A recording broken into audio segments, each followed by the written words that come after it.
Are you ready to branch out, to take a leap of faith, to love yourself and others fully? Then let go of whatever no longer serves you to take action now on Get Rooted Radio with Erica Gifford Mills, living it up, loving it up, and letting it go. Erica will energize and excite you to power up your passionate dream that sets your soul on fire. With Erica's E3 approach, equipping, empowering, and enlightening yourself so you can be yourself for yourself.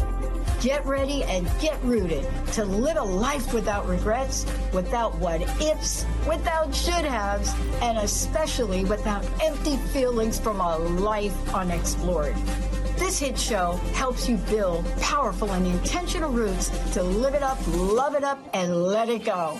Get fearlessly ready and powerfully rooted in your yes with your host, Erica Gifford Mills, and be fearless about your more and stand in your yes. Now on Get Rooted Radio.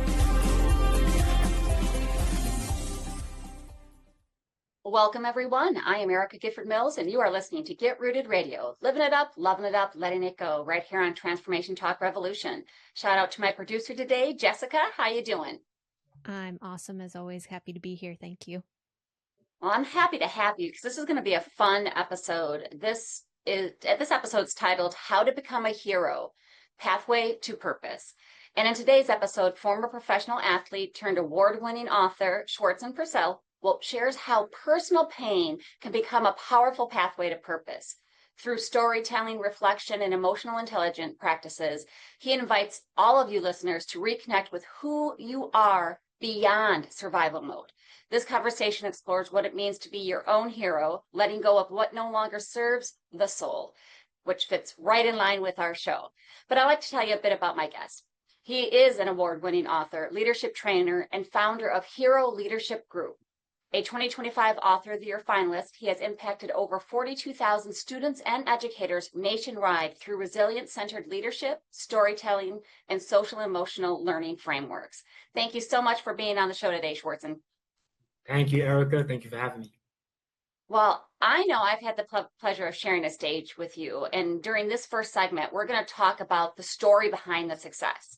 So let's really just start off with what experiences shaped who you are before the titles and the accolades. Yeah, the first experience is usually through childhood, and so I would start there. I came up in New York City. I'm a first-generation American. Both my parents were born and raised in Haiti. My mom eventually immigrated through the game of soccer to Miami, and then she had birthed me in New York City. Because she comes from a third world country background, those who know a little bit of Caribbean Haitian history, it's the poorest country in all of the Western Hemisphere, historically. And so she lost me to foster care at the age of 1. My older Irish twin brother was 2 years old. And so we navigated throughout foster care. And that was pretty much the beginning of just playing life on hard mode the entire time. Foster care, I didn't get adopted till I was 15. By that time, I was a young man. I was already almost grown. Foster care taught me adversity. Life gives no, easy handouts. And I pretty much worked everything from basketball to academics, to getting a college degree, to writing books. That's why I have so many. A lot of folks don't get the perspective of what it means to be in foster care at such a young age. How do you navigate without parents? Who do you look to for role models? And so thus I created Be Your Own Hero as a way, a personal mantra, and a lifelong lesson to tell folks how to be their own hero. Which is so important because I mean, even if you haven't been in the foster care system, I have several nieces and nephews. My sister was a foster parent for many years. I want to say 30 some years. And just to see the toll that it took on her, the kids that she had, it's something to be in there. That being said, even if you haven't, being your own hero is so important. I mean, you have to love yourself first. You have to fight for yourself, because if you're not going to, who else is? But you mentioned something about in the hard mode. So when did you realize that you were living in this survival mode rather than with an alignment with yourself? Yeah, at the age of 8, I think age of 8 was when I had my first real life adversity. Practically speaking, I got hit by a car. So I'm a public school speaker, and I tell kids, I was, just like every other kid. I like to laugh, dance, paint, everything physical. I like to run around, just swim, play tag, just normal kid living in the Bronx. And then I got hit by a car, and went to the hospital. Social services came. That's when I learned I was in foster care. So the woman who I was calling mom the entire time wasn't actually my mother. And so that put a sense of like, well, who's my mom then? And so asking those questions, asking why does like bad things happen to kids, it put me in a conundrum, in survival mode. Instinctively at 8 years old, became survival mode. I got switched to one foster home to another. And all it did, it evoked a lot of loneliness. It evoked a lot of emotional scarred, some trauma, things like that. And it was an area that I had to have therapy. I'm in therapy for the last 5 years because of it. It impacted relationships, how I dealt with siblings, how I dealt with platonic relationships, romantic relationships. It affects everything in that realm. And so that's when I learned I had real adversity. And how I overcame that was kind of through the game of basketball, which is why I played it for so long. So what does it mean to be honest with yourself about that pain and that adversity? To be honest is do some reflection. It allows you to be reflective. A lot of us as kids, we grow up identifying based on how others either affirm us or how we just explore the world, how we see the world. In the book, I talk about when you're not exploring your passions when you're a kid, it doesn't just affect the outside world, but it affects the world around you and your internal world. Man, I think children are one of God's greatest gifts. And so because of that, I'm like, why not explore? And just the aspect of like reflection is very important. So which is why I had to write things down, which is why I wrote so many books, because it helped me reflect on the things that was going on. A lot of men lack emotional intelligence, to be honest, and which is why I read books on emotional intelligence, because I'm like, where did I miss these parts of my life that could have helped me be emotionally available for my spouse, for my life, for my basketball career, and for my work. Yeah, and we're definitely going to get into emotional intelligence and self-compassion during the next segment. So you mentioned writing as a form of therapy, and that's how I started. I never planned or really even wanted to be an author per se, but I wrote because it was very therapeutic for me.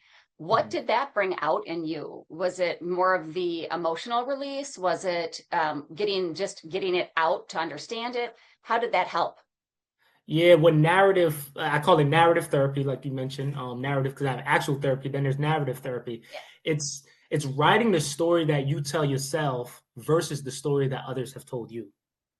When you're born into the world, you're given a narrative based on where you grow up, based on maybe small town, based on culture, based on skin color, right? Based on how your body shape, you're told those things versus what you actually believe about yourself. Now, I always believed that I was like a kid who was vibrant, happy-go-lucky, but the narrative I was told, because I grew up in a impoverished area, I grew up inner city, I grew up maybe not academically gifted. Let me say that my brother was a whiz. I grew up the athlete, I would say. And the athletes are like dumb jocks. If you're not making it to the sports league, a professional league, you're not going to amount to anything. Foster parents kind of just belittled me, told me I was going to be in prison at a certain age. And so those narratives kept replaying in my head. So the people around me started reflecting what they told me versus what I actually believed about myself. So writing helped me believe what I actually believed on the inside versus what others would tell me, even if it wasn't true. I knew I had to write my own story. Yeah, and that's really important because people assume certain things, and then once thoughts become things. It's real, right? It is as you are placed. I loved it because I have the people assume, oh, you have so many siblings. Were you Catholic? Oh, did you live on a farm? And I'm like, no. But it's, you get those stereotypes or the image, right? That your beliefs are formed, your values are formed from that very young age by the people who are around you, whether that's your family, friends, community.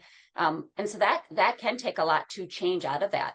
When you started realizing about your whole survival, changing from survival mode, right, going from surviving to thriving, and doing that alignment and having that narrative therapy, at what age did you think it started to change for you? I think it was more than one. I like to say, multiple epiphanies in life. When I was in middle school, puberty, your body starts to change. You start to try to fit in. I started doing things that was beyond just the normal scope of a kid who's normal.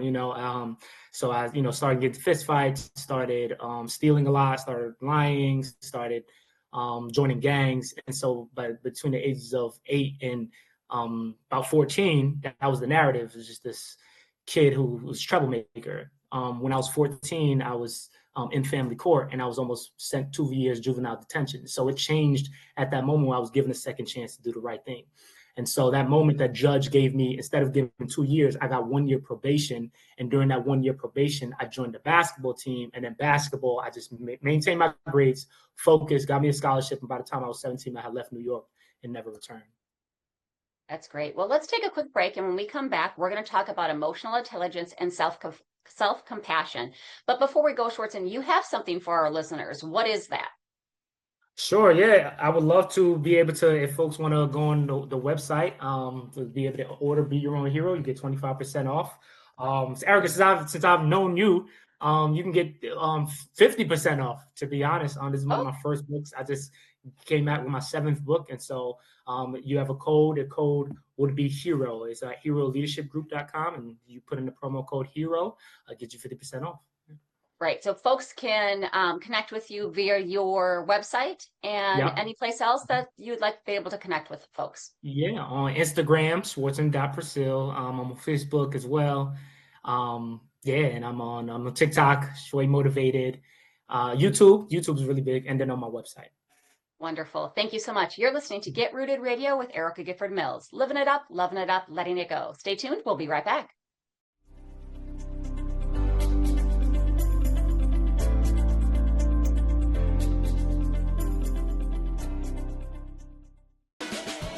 We're leading in boardrooms and living rooms, in startups and schools, on stages and in silence. The Lead, Live, and Love Like a Woman trilogy is a bold, unapologetic book series for women who are done waiting for permission.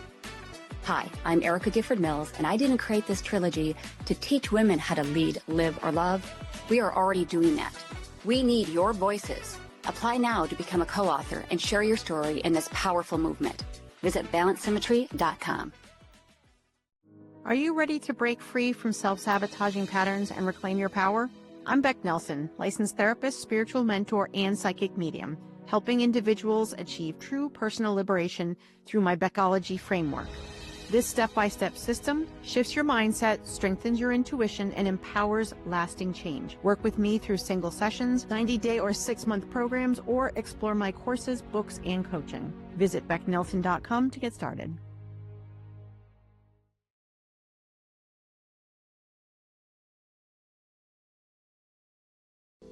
I'm Tristan, a shaman, astrologer, and human design reader. I help unravel spiritual ideas to create change and growth in your life. Whether you are just beginning or need a knowledgeable best friend with the next phase of your journey, I'm here to help. Think of me as your pragmatic shaman bestie. I work with high-vibe, lovely people like yourself in personalized sessions that will leave you with a sense of clarity that energizes you to make impactful change. Connect with me, your pragmatic shaman bestie, at musingsandmodalities.com.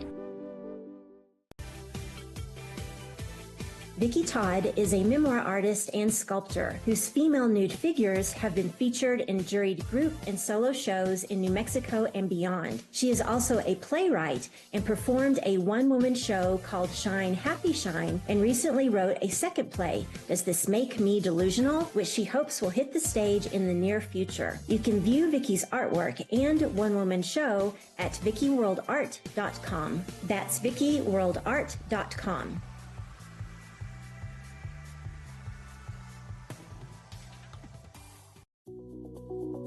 Do you want to become a host? Start your own podcast to inspire, persuade, and influence others on what you're passionate about? At the Transformation Network, we can help make your talk radio dreams happen. Let's take your hopes, dreams, and passions and put them on air today. Email us at host@transformationtalkradio.com to learn more about becoming a host of your very own show.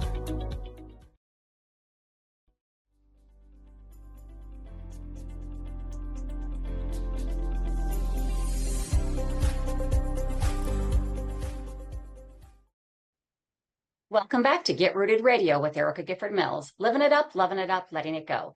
If you missed any portion of today's episode, you can catch it on getrootedradio.com. Don't forget to subscribe online to receive the latest news, events, specials, and words of encouragement. Go to getrootedradio.com. Welcome back to my guest, Schwartzen Precil. Thank you so much for being on the show today. No problem, Erica. Thanks for having me. Yeah. So during our first segment, we discussed the story behind the success. During this segment, we're going to talk about emotional intelligence and self-compassion. Now, you had mentioned during the first segment that historically, I don't want to stereotypically, a lot of men don't have that emotional intelligence, or they might lack that. This was his words, men, not mine. It just doesn't come as naturally as maybe for a woman, that nurturing and that self-reflection. So why is that emotional intelligence essential for healing and for leadership? I think healing takes time, and with time comes growth, right? Healing through things. I think the reason why a lot of men, we lack that, and also in tying into leadership, sometimes men don't know how to communicate their feelings, honestly. I think we subjugate ourselves to just three emotions: anger, violence, and maybe some passion. And it comes out in different ways, and that's because of what we see on TV, right? Historically speaking, because I've been in education, I learned a little bit more about it, read a few more books about it, which has now influenced the way I lead, myself, my family, the children that I guardian over.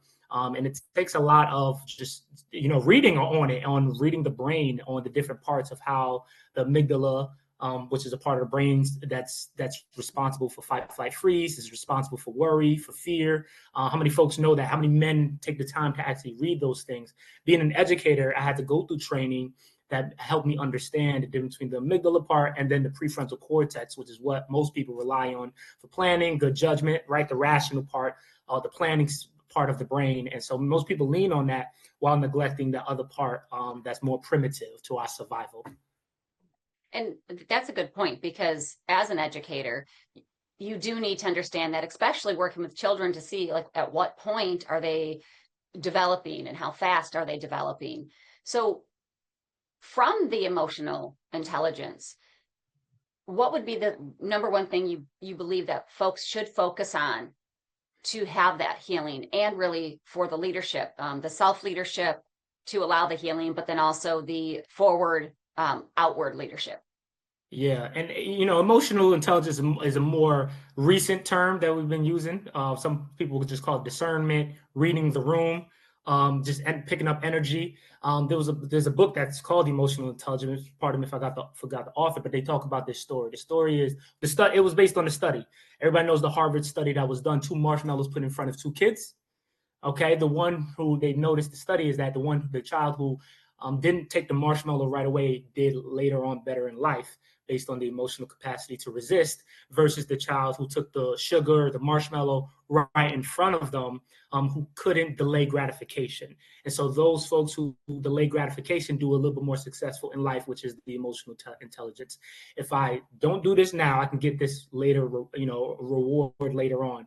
And I think that's one of the most important concepts, because we live in an instant society. We live in a microwave society. We need everything now. Everything got to be. I grew up in a time where everything wasn't convenient. When I went away to college, there was no Uber. There was no, there was no DoorDash. There was none of that. I graduated college. All of a sudden, we got all this instant stuff that you can have at the tip of your fingers. I mean, you never have to leave your house for anything now. And then pandemic just emphasized that. And so the very aspect of delaying gratification helps boost your leadership. It helps boost the emotional availability that you can have, both men and women can have, in order to lead effectively. And so that's what I've done in my business, in my program. That's how I help diagnose myself. That's how I help understand the world a little better. Well, and it's interesting, because I was just having this conversation over the weekend about how we are, especially children of this generation are so prone to expecting everything right away. And it's because that's what they have, right? It wasn't, you have to go to the library to look into a book, to an encyclopedia, to do the research. You can type it into to Google, to Yahoo, to write it, whatever web browser you choose, and get the answer. Or if you don't know the answer for sure, type it into one of those AI tools and it will spit out a response for you. So they don't have to wait for anything now, and that's harder. So how does empathy, not only towards others, but towards yourself, create that deeper connection so that we can understand each other better? I think with empathy and going on to the self-compassion, right? Because sometimes the words could be intertwined, interused. I think it's a byproduct of forgiveness. I think some of us live in a state of ignorance, to be honest, in today's day and age, being that things happen to us before a certain age. Maybe there's some trauma going on, and sometimes one of my go-to quotes is, "What's not transformed is transferred." Meaning, if a parent treated you a certain way, a guardian, a person, a peer treated you a certain way, if it's not transformed into some kind of positive energy, if you're not talked about it, you subconsciously just take on that role, that you reflect it. We have what we call mirrored neurons in our brain. And if you've never been shown empathy, compassion, forgiveness, you're probably not it's going to be harder to carry it. Let me say that. It's going to be much more harder to carry that towards somebody who's not in the same position. It's going to be hard to have a heart towards other people who may not be in your same position. And it allows you to see the world in a different way once you forgive yourself. And so that was a big thing of my journey. How did I have self-compassion for myself? By forgiving the things that were done to me, forgiving myself for wronging people. And that translated to having empathy towards other people, caring for other people, because I wasn't raised that way. And in that, I grew into, I'm still growing as a young man, but grew into the leader that I am today. Now, you mentioned caring, loving. How can people learn to love themselves without guilt or shame? Because I think that's, the first step to a healthy relationship, any friendship, romantic or platonic relationship, is you need to learn how to love. And if you don't love yourself first, it's going to be hard to love anybody else. So how can people learn to love themselves without guilt or shame? Yeah, and I'm not sure if it's innate, but I think there's always an area of belief. There's an area of belief that something greater is something greater beyond this pain. That's the whole motto: pain to passion, pain to purpose, right? I just believe that when I was in foster care, when I was being malnourished, when my mom left me, when I didn't have anything, I believe that there was something better on the other side. And maybe it was the other side of death for me. I had an attempted suicide. I don't know if I could say that, but unalivement part of me. But it was an attempt in college because I didn't have that. And so for me, again, not to get all religious, but for me, it was the grace of God. I didn't believe in any kind of religion at the time. Just believed in what you can do or you're able to achieve. You believe you can achieve it. But I borrowed the belief of what other people believed in me, such as a coach. That was the most positive role model at an early age. He believed in me. I used that to get to college. And then now I'm empowering other kids to believe in themselves as well. So sometimes you got to borrow someone else's belief in you before you can believe in yourself, and then use that belief in yourself to develop in order to believe that you can achieve whatever you want. So belief. Yeah. And I love that. You borrow somebody else's. And that's a good, because some people don't know how to love themselves. They have that negative self-talk, those limiting beliefs that just take over. We talked a little bit about that during the first segment, is those negative things and what you're taught and what you're put into, right? Not by yourself, but how you're brought into the world and what you are surrounded with. It's very hard then to have those positive thoughts and that love for yourself. And it is, if nothing else, borrow from somebody else, because that will help you see the bright, right? There's a song, part of a song that goes, every light turned off can be turned back on. And I think that's very much right. When the darkness sets in, know that there will be light again, so that you don't have those moments. So what other thing thing, tips, comments would you want listeners to know about emotional intelligence and self-compassion? Yeah, there's an area that I go back to Genesis, a book in the Bible where it talks about the blame game, right? We have areas where we blame. Again, I use parental influence as the most common because most people I grew up with a parent or a guardian. Sometimes it's peer-to-peer influence that puts them in tough situations. Again, if you have no trouble with your childhood after 18, this is probably not for you. But I'm talking about for the kids who maybe have a lot of self-doubt, that go into their teenage years with really bad negative thoughts, with really bad self identity. They lack identity. They're not rooted in a lot of positive things. What it comes down to is the very aspect of like taking an area of like radical responsibility is what I call it. That's what be your own hero. Like I was abandoned at the age of 1, right? By the time I was 13, I held my first firearm. And I didn't have parental guidance. And so for me, I had to believe that I got to take responsibility at some point. I can't keep blaming others. And if we keep blaming your mom, your dad, your grandma, what they did or did not do, you're going to live the rest of your life on this victimhood, this victim mentality. It's their fault. You're going to point the finger. That's the area of responsibility. I can, blame my mom for not taking care of business and why she left me. I can blame my dad for, not being with my mom at a certain time. I can blame my sibling for not encouraging me, right? You have those you can rationalize all you want, but there's an aspect where you get older and you work a job and you're still blaming other people. And, how does that now show your maturity? I'm a person who had to grow up really fast. And I want to show my maturity by showing, hey, even if that wasn't my fault, it's my responsibility. Even if that wasn't my fault, it's my responsibility. So I use that mantra a lot. Even if it's not my fault, it is my responsibility. Let me do the healing. Let me do the work. Let me be the best version of myself. Let me be my own hero. I love that. So let's take a quick break. And when we come back, we're going to talk about from surviving to thriving. Before we go, Schwartzen, tell folks how they can connect with you. Yes, yeah. Instagram, Schwartzen Precil. I'm big on YouTube as well, Schwartzen Precil. A website, heroleadershipgroup.com.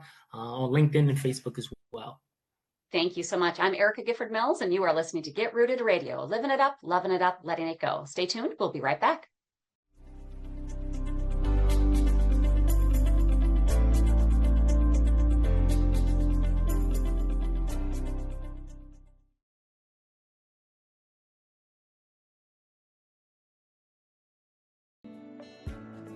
Tired of feeling exhausted as a parent?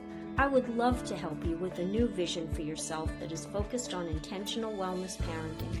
My name is Aurelie Cormier, and I have over 40 years experience with complex cancer patients. I offer consultations, coaching, and educational programs for parents who want to boost their health and reduce risk of disease, especially cancer. For more information, go to aureliecormier.com.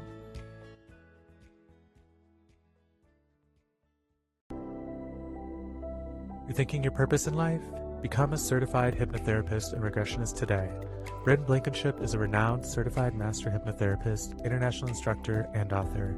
In addition to her own show, Afterlife Teacher, Soul Lessons Bringing You Full Circle, Bryn is a popular radio show guest who speaks about her soul expression spiritual regression, her transformative method for finding and following your soul's guidance. For more information on her hypnoregression and afterlife regression certification programs, visit brynblankenship.com. What if one decision could change everything? Cherise Evans, best-selling author of The Power of One, The 5 Essential Keys to Success, knows that transformation starts within. Let Cherise help you discover your authentic self and live with confidence, purpose, and joy. Whether you're ready to grow your career, your relationships, or your mindset, Cherise can show you how to elevate. Book with her today at shareevans.com. Without Fear is a Chattanooga-based death doula practice helping individuals and families navigate end-of-life transitions with grace, courage, and compassion. Death doula Alexis provides emotional support, practical guidance, and space to explore life's deepest questions. Through grief support, workshops, and education, Without Fear is breaking the taboo around death and empowering people to embrace mortality as part of living fully. Visit withoutfeardoula.com to learn more and find a safe space for all things life, death, and the in-between. Are you ready to get big and live your life out loud? Tune in to Get Big Out Loud Radio, exploring life through the lens of curiosity and compassion. With me, Carrie Knudsen, joining Dr. Pat live every second Monday at 10 a.m. Pacific on TransformationTalkRadio.com. I will offer ideas to transform what you are thinking into conscious action. If you want to get big and live your life out loud, visit me at KnudsenSpeaks.com.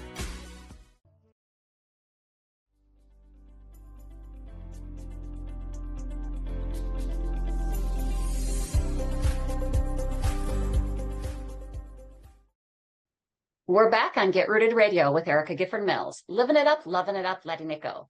Don't forget to visit GetRootedRadio.com to listen to a replay of this episode and sign up for helpful tips and learn more about speaking events. That's GetRootedRadio.com. Welcome back to my guest, Schwartzen Precil. Thank you so much for being on the show today. All right, thank you for having me, Erica. So during the last segments, we've discussed the story behind the success and emotional intelligence and self-compassion. During this segment, we're going to discuss from surviving to thriving. And so what does that mean to you, from surviving to thriving? It's the silver lining at the end of the dark tunnel. It's the light at the end of the dark tunnel. And so I believe a lot of folks, again, in my experience in education, almost a decade, a lot of folks don't believe in themselves.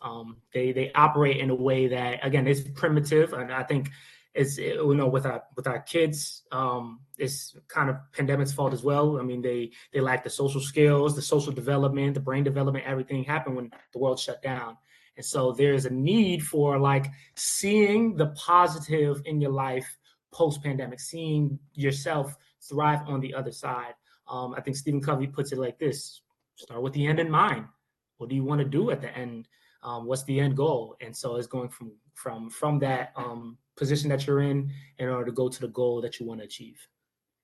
That's great. And I do love that. And I think that leads me really to my next question is, what are some of the common mindsets or identities people need to release to get to that point, to see the positive, to be able to see the light at the end of the tunnel? Yeah, some call it negative self-talk. Mm-hmm. I call it self-limiting beliefs. Watch your thoughts, they become your words. Watch your words, they become your actions. Watch your actions, habits, character, destiny. It starts with the thoughts. And so I read a lot of books, Power of Positive Thinking. A Better Way to Think is really what I'm reading right now by Norman Wright. He's a Christian psychologist. And he talks about replacing those words, being able to, a thought is like clouds. Just watch it go by. It doesn't have to believe it. It's the ones that you believe that really take root. And then once you start taking root, you act on, or you respond in it, your words, and now your words go on. It happens so negatively that I believe that we can do that in the positive side. Because do it. I mean, if it works negatively, why not work in it in the positive, right? Yeah. I mean, I always liken it to, it's easier for somebody, if they've had a bad experience, to complain about that, to leave a horrible review, but you don't think about leaving a positive review. Well, you got to do that, right? Or when you're looking in the mirror, and you're thinking these things, right? Even thinking them, right? Not even if you're saying them, thinking them, but would you say that to your child? Would you say that to your best friend? And if you wouldn't say it to them, why are you saying it to yourself? Mm-hmm, mm-hmm. Yes. Yeah. And so Norman Wright speaks on the conversations that we have. What does your self-talk look like? And so those are the common mindsets that people have. Angela Duckworth and Carol Dweck would call it the fixed mindset. Yep. You're fixed on this one thing. It can't change. I can't ever change. Versus this new theory, right? This growth mindset, this positive outlook on life. Post trauma, you can have a growth. You can have a growth outside of what you may be subjected to or limited in your belief and thinking. So how do we let go of those old stories without losing ourselves? Great question. I am 31 and I've been in therapy for 5 years figuring that out. I'll be honest, but it did start with writing things down. I think journaling is such an underrated practical step. Journaling, and again, right? I think for me, I read and write, right? It's not a very masculine thing. They say to journal and read and all this stuff, right? But that's just education. I think you have to do that. So that's one of the biggest things, rewriting the narrative, writing things down, journaling. The second thing is speaking affirmations over yourself. I remember I used to work a job, and I had literally note cards fresh out of college. I had sticky notes of my affirmations in the day. I worked the job. I went there one day. One coworker said, "Well, why do you speak affirmations over yourself?" And then she read my journal. She's like, "Oh, because no one's gonna say it for you." And I'm like, well, no, yeah, I mean, no one's telling me how brilliant I am, how achievement I am, how confident I am. No one's telling me that. And so I have to believe that I can survive in the real world. This is my first real world job. I have never worked a 9 to 5. So it was my first time doing it. And I had zero clue how to even keep a job in that way. I had a McDonald's job when I was in high school, but not like corporate, And so telling yourself, that's the second thing, journaling, positive self affirmations, and just, meditating, taking that 10-minute timer, and saying those positive things. I put on violin, I put on worship music. So those are the kind of 3 most important self-care opportunities that I use to rewire my mind and rethink positive thoughts. And I think you have to try different things, right? Because what works for one person may not work for another, but you'll find that if you try, right? You just have to try to see what is going to work for you. But I love those because it is, so when you can get something out on the paper, and it's a one way to release it, right? And I think also just letting it go from there, right? If you've had a bad day, fine, write about it, get it down, and then leave it. Don't unpack and stay there. It's not that you just because you say positive things and you have a positive outlook on life doesn't mean you're not going to have a bad day. Of course, you're going to have a bad day. We're just saying don't unpack and stay there. Feel the feelings and then move on. And I think, you talked about it a little bit last segment on forgiveness and forgiving yourself, forgiving others. Let's expand on that a little bit more and talk about what role does forgiveness, especially the self-forgiveness, play in that growth to get from the fixed mindset to the growth mindset. Can I be frank with it? I don't know if I can talk about religion because my absolutely, faith, absolutely, a huge part on that. And I can only tell from a personal perspective when it comes to forgiveness. I was raised by an atheist foster father who diminished me and my foster siblings day in and day out. He used to say, I am a dictator. I mean, he was so evil. His wife called him the warden. And so in my book, I call him the warden. That's what I heard growing up. We had to call them by their Mr. and Mrs. such and such for years. We never called them pop or mom and things like that. And so with that mentality, it made me resent myself in a lot of ways because he's just the evil look. I'm like, how could you look at kids so evil? Like, how did I attract that? And so in my book, and this is a practical thing, I had to write a letter of forgiveness for forgiving him and the torture that he kind of put me and my siblings through. And how did I get there? That's the real question. How do you even tend to forget? Why can't you just let it go? Every relationship that I've been through from that point was just ended in disaster. I mean, I became a fiction novelist because it was just really bad. And I'm just like, why do I keep repeating the cycle? How do I keep repeating the cycle? And for me, my faith in Christ Jesus, for me, it was like, if there's a God out there that forgives me for all the wrong I've done, how can I now hold on to the grudge and the disappointment and the hurt that someone else did to me? Right? For me, faith, Christ talks about loving God and loving your neighbor. He was my neighbor. He was atheist, right? How could I love him? And it was, stemmed from my love for God. And that's how I healed. That's how I'm still healing. That's how I'm able to function as a dysfunctioning man in society, right? High functioning, dysfunctional man in society, despite having an ACEs score, adverse childhood experience of 10. All right. And that helped me really, truly let go of the grudge, let go of the bad mistakes, the 20-year-old Schwartz, and move on with my life and forgive others. So that's a personal story. People, speaking is nothing more than storytelling, right? We've had that discussion before. And it's important to understand someone's story, right? The backstory. I would say the backstory, the pre-story, the middle story, and the end story, right? Because if you try to compare yourself to somebody's ending and you're in the beginning, you're never, right? And also comparison is the thief of joy. So we never want to do that. But you can use somebody's journey as a potential roadmap for yourself and understanding that. And so I appreciate that you do that role of forgiveness does play in growth, because when you can let it go, whether it's somebody else or for yourself, you will grow. Or it's that holding on to that. And I don't know who said it or who it's attributed to, but it's like giving somebody, trying to poison somebody else, but you're the one who's drinking the poison, right? It hurts you, not them. And that is what holding on to that ugliness, that not forgiving somebody does. It doesn't mean you have to forget it, right? You can forgive and you don't have to have that person back in your life, but you can forgive and move on and move forward. Yeah. I love that. So anything that you want to leave our audience members with to go from surviving to thriving? Any last minute tips? Well, I think forgiveness is an everyday thing. It's not like it's a one and done thing. That's one. It is a process, and that's why I use the motto from pain to purpose. You have to go through a process, and that process has to do with start with your passion, start with what you love, what makes you come alive. Think about those things. Meditate on no matter what age. Think about what makes you feel like a kid on the inside. Find the right people who's going to help support that. Even if it's your dog, right? You can just talk to them about it. Build that capacity up. Find the right place, okay? The place, the environment that's going to help elevate that, cultivate that. For me, it's the gym. And then you'll eventually find that purpose, which is what I call the why. Find the reason why you want to do this thing, love it, and that's the process and how you get from pain to purpose. That's what I use. I love that. No, I love that. That's great. We're going to take a quick break, and when we come back, we're going to finish out the show with how to be a hero. This is Get Rooted Radio with Erica Gifford Mills. Living it up, loving it up, letting it go. Stay tuned. We'll be right back.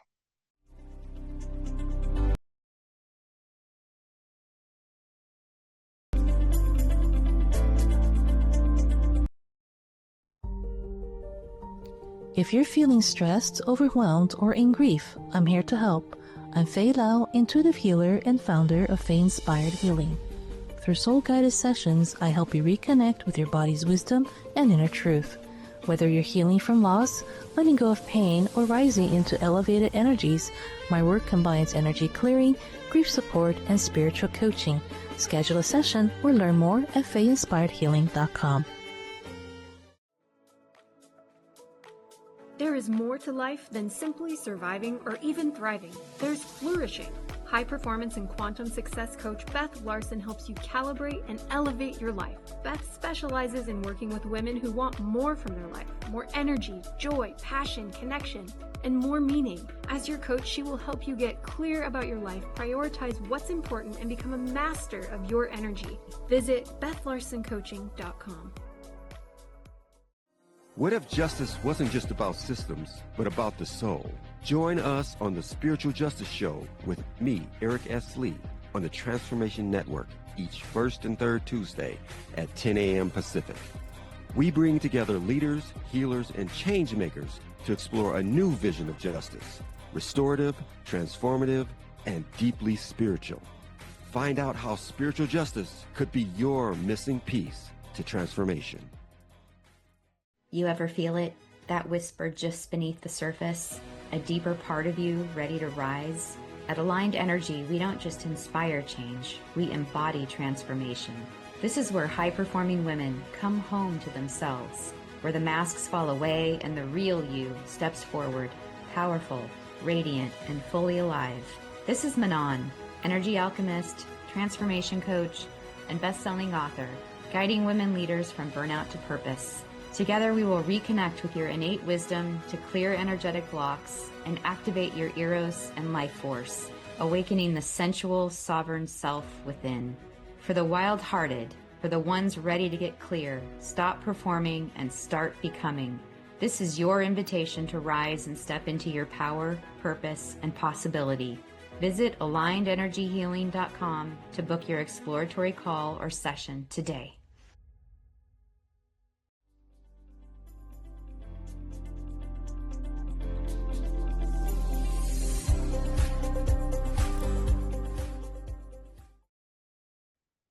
Welcome back to Get Rooted Radio with Erica Gifford Mills. Living it up, loving it up, letting it go.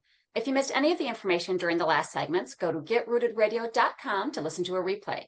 Don't forget to subscribe, sign up for tips and special events and pricing for upcoming coaching sessions and speaking sessions at getrootedradio.com.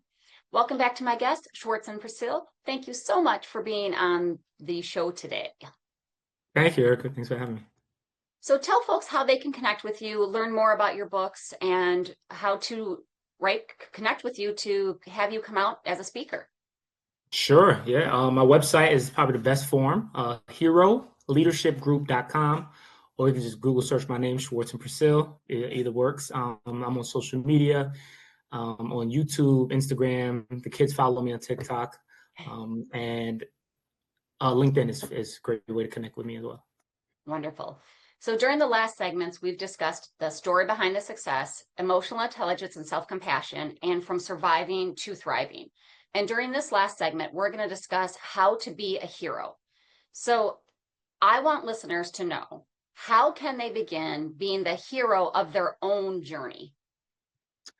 HERO is an acronym that we created for curriculums. And it starts with being honest. H is honesty, but not just honest. It's really being brutally honest with where you are. Start there, having those tough conversations with yourself. Start there before you start with others. Speak to your higher power. Self-reflection, yes. Reflection. That's how you start to. That's a starting point. E is really energy. See how you feel about it. What emotions come up, right? E, emotions, empathy, energy, and see how that makes you feel. How does your body respond to the honesty in that, right? Because heroes don't save other folks. I think heroes, the first thing they do is kind of, they the way I looked at it, be your own heroes by saving yourself. No one's gonna come to save you. And so how do you be your own hero, right? We're not talking like Marvel comics. We're talking about there's a challenge in my life. How do I show up for myself? And that R is being resilient. R is resiliency, not just bouncing back, but bouncing forward from a setback. Everyone has obstacles and challenges along the way, but you have the willpower and ability. You just got to believe in it to bounce back from that setback. And O, which is a challenging one for most, is ownership.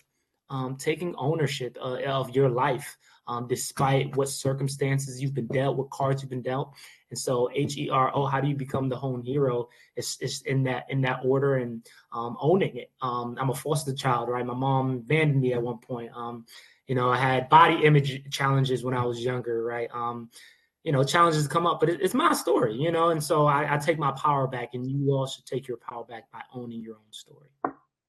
I love that. So listeners, again, be the hero, HERO, of your own journey, the honesty with yourself, that self-reflection, the energy and empathy, how you're feeling, the resilient or being resilient or the resiliency, and then the ownership, right? So honesty, energy, resilience, and ownership. And I think that's great because I'm a huge Wonder Woman fan. So sometimes I do think Marvel or DC, but it's only because I look at it as Wonder Woman is a state of mind. And like you said, I don't need rescuing. I need to rescue myself. And I'm not a victim. So I hate to say rescue even, because I don't like to believe that victim mentality, but it's all about that mindset, which we, talked about during that last segment, is how is that going from the fixed mindset to the growth mindset? Well, I think the hero is the way to do that. So in order for someone to be a hero, just what small, courageous step can one take this week to start their path? I'm going to give them the advice that I took for myself, which is writing. I think it's an underrated tool, writing, just getting it out there, get out your own. That's how you get out your own way.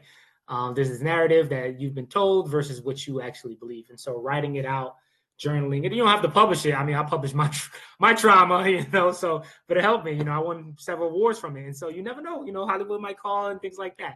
But honestly, and so that first thing is writing it out. That's the most practical way. I'm not going to even say like have the tough conversations with such and such person, because for me, the person died, so how can I have a conversation with somebody beyond the grave, right? And so it was a writing aspect of forgiveness, and seeing where that goes. Again, take it one step at a time, breathe, right? Breathe, because PTSD is real, right? Fight, flight, fright, freeze, fawn is real, right? Those things there's a physiological response that your body puts into when you start thinking about old traumas, old wounds, but digging that up, that's but knowing that there's hope on the other side. So don't dig it up and just to leave it there, just so you could trauma dump, but dig it up for the purpose of healing and being the best version of yourself, becoming the best version of yourself. To me, that means being your own hero. I love that. So final reflection as we end today's episode. What do you want listeners to remember after this episode is done? If you had one thing or three things, whatever it is, what do you want them to remember? Yeah, the whole aspect of hero is just being courageous enough to take a step. Being courageous enough to take a step. It takes courage to speak. It takes courage to write. It takes courage to go on a journey to lose weight. It takes courage to pick up the phone call and talk to a family member that really hurt you. It takes courage to show up to a boss who doesn't respect you. It takes courage. And so the very aspect of myself, again, now when I was 14 years old, you would have thought I would have, been in prison by a certain time. I ran away from home. And it took courage. And I had one kid, when I went on stage and talked about it, he says, yeah, he starts clapping. I'm like, I'm a runaway, and I appreciated that response because I told him the backstory of things. And sometimes it doesn't look like the traditional way of courage. Courage can look like a non-traditional way of doing something for you. And so even if you have kids, if you have a spouse and things like, you still need to show up for you. And it takes courage to show up for yourself. And so I would say show up for yourself. Know that that's a step of courage, a step in the right direction. No longer, victim mentality. Step into that courageous season and, God will do the rest. Thank you so much, Schwartzen, for being on the show today. Thank you, Erica, for having me. Pleasure to be here. Yeah. And I want to thank you all for tuning in to Get Rooted Radio. If you missed any part of today's episode or want to listen again, go to getrootedradio.com for the podcast. And don't forget to tune in the first and third Monday of each month at 5 p.m. Eastern, 4 p.m. Central, and 2 p.m. Pacific right here on Transformation Talk Revolution. And one invitation for you folks. Have you been yearning to get on the stage?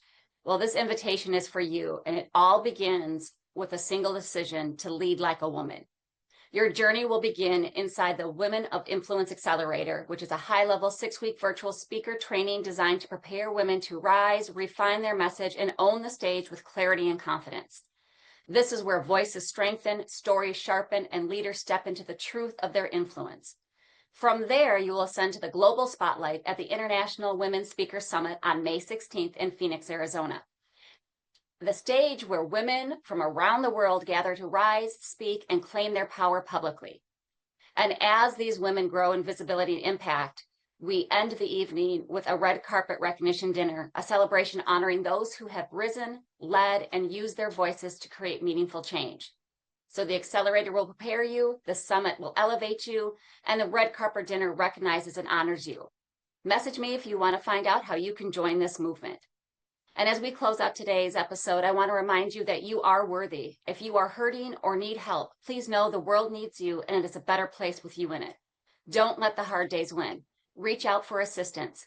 You can call or text or chat the 988 Suicide and Crisis Lifeline, or text HOME, HOME, to 741-741 to reach a trained crisis counselor through the crisis text line.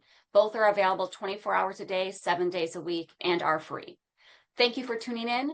I'm looking forward to the next time on Get Rooted Radio with Erica Gifford Mills. Living it up, loving it up, letting it go. Goodbye, everyone. Thank you for listening to Get Rooted Radio with Erica Gifford Mills. Living it up, loving it up, and letting it go. Visit getrootedradio.com if you've missed any part of this hit show, and tune in on transformationtalkradio.com to live fearlessly in your more and powerfully rooted in your unlimited yes. For more information and to work with Erica directly, visit GetRootedRadio.com. That's GetRootedRadio.com, and get ready to live it up, love it up, and let it go.